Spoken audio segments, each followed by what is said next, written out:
And welcome to another edition of Glove Up or Shut Up right here on AngryMarks.com. My name is Steve Jewin, aka Stevie J. Normally you hear Peter H., the hardcore Canadian, doing the introduction to this show.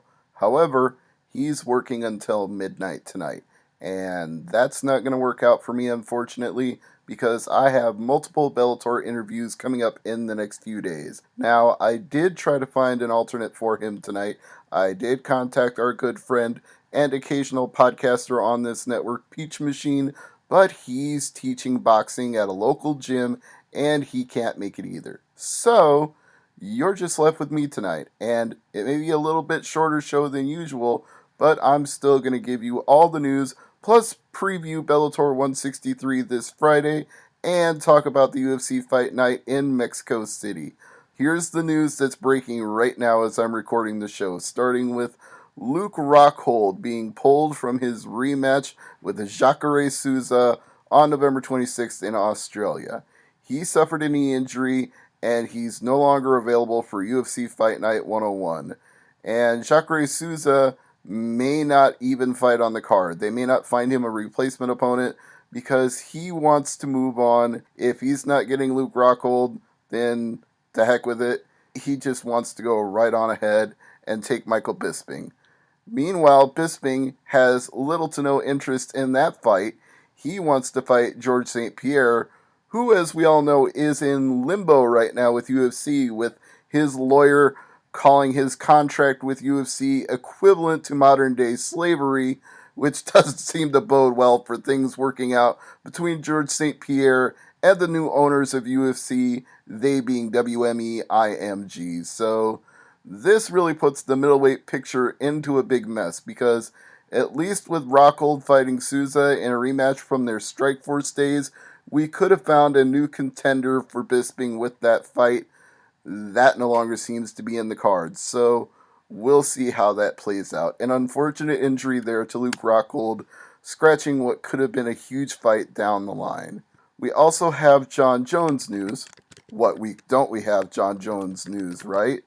But he's in the news yet again because he was in talks with USADA, and those talks didn't prove to be as fruitful as John Jones would have hoped, or maybe even as USADA would have hoped. Brett Okamoto from ESPN had this to say about it.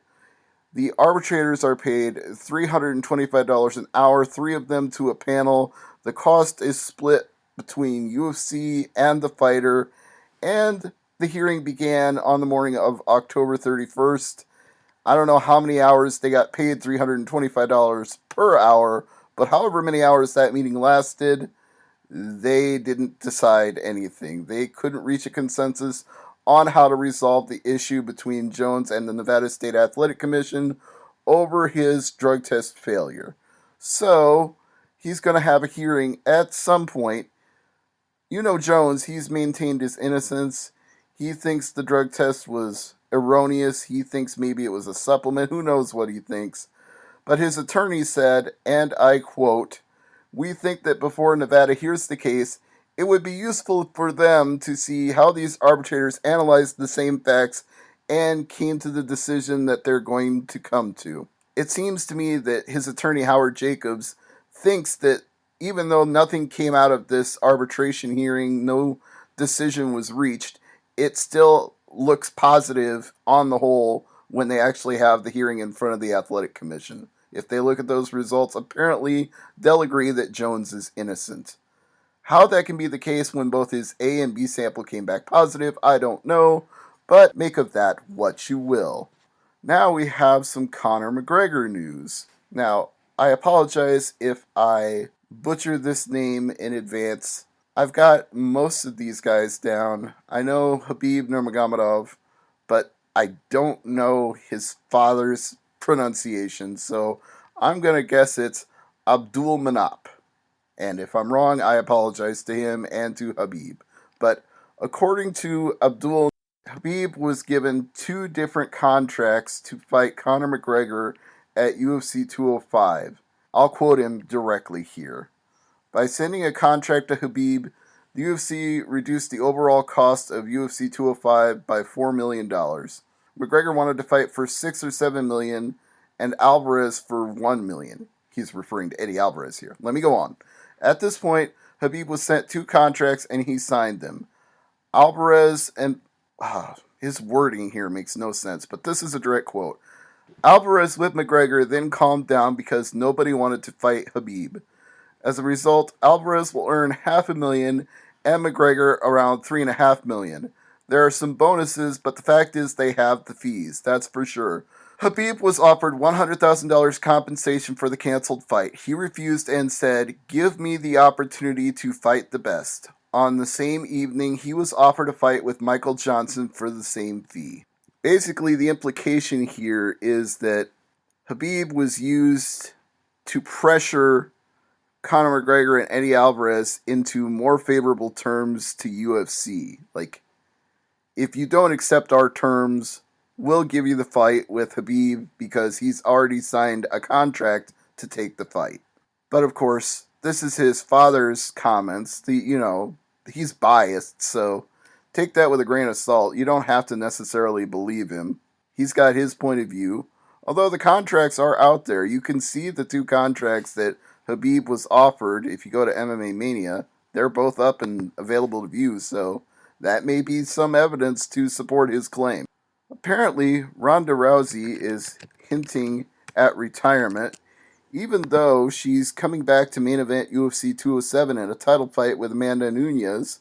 She went on the Ellen DeGeneres talk show, and she had this to say. "Not that long, I'm wrapping it up. This is definitely one of my last fights. Everyone better watch out because the show isn't going to be around forever."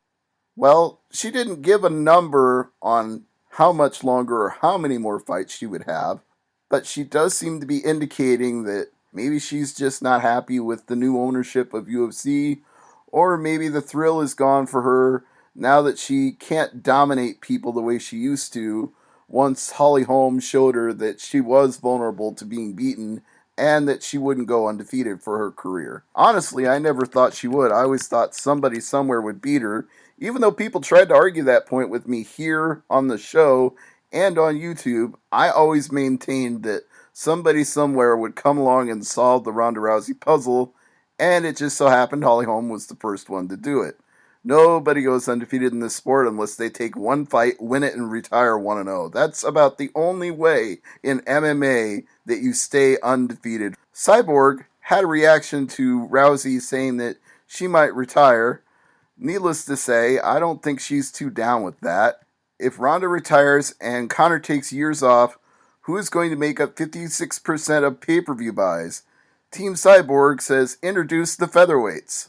Well, Marloes Coenen would certainly agree with her because if you heard my interview with her for MMA Mania, she said that UFC not building a featherweight division around Cyborg was quote-unquote a disgrace. Cyborg has more to say about this, though. "The talk of retirement and the rumors of the fight happening are predictable. Time to bring in the featherweight division. UFC can make stars there with the promos."